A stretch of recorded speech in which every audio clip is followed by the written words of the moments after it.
Iran finds alternative way to fund energy sector amid U.S. sanctions threat. Faced with a U.S. threat to reimpose sanctions on Iran, which is complicating the attraction of foreign investment, Tehran is looking for alternative sources of financing its energy projects.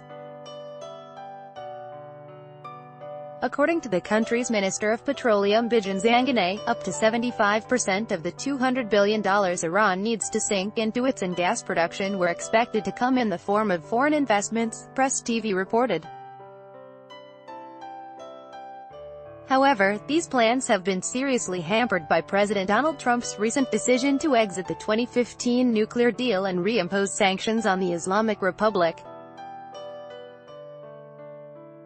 To handle the problem, Iran now plans to issue bonds to fund oil projects and has already offered such projects both in national and foreign currency-denominated bonds.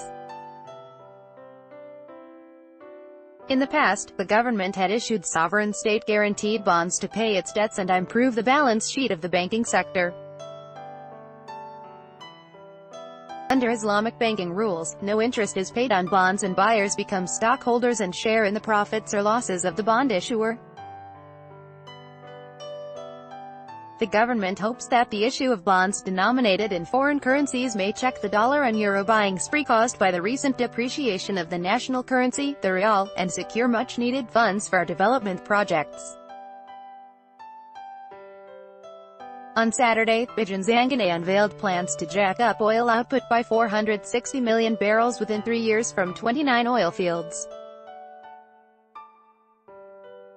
On May 9, U.S. President Donald Trump said the U.S. was walking away from the 2015 nuclear agreement with Tehran, the JCPOA, which imposes strict restrictions on Iran's nuclear program in exchange for the loosening of economic sanctions.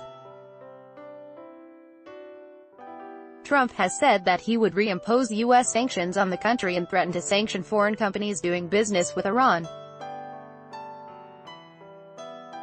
Following Trump's announcement, the leaders of France, Germany and the United Kingdom expressed their regret over Trump's decision in a joint statement, stressing their country's commitment to the JCPOA.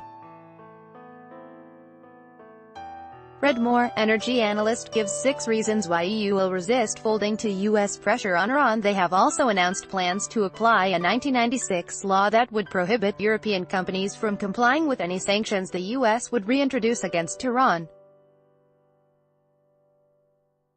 Washington's European allies remain firmly committed to the existing nuclear agreement with Tehran and want to work with Russia to avoid what they believe would be a disaster if the groundbreaking deal falls through.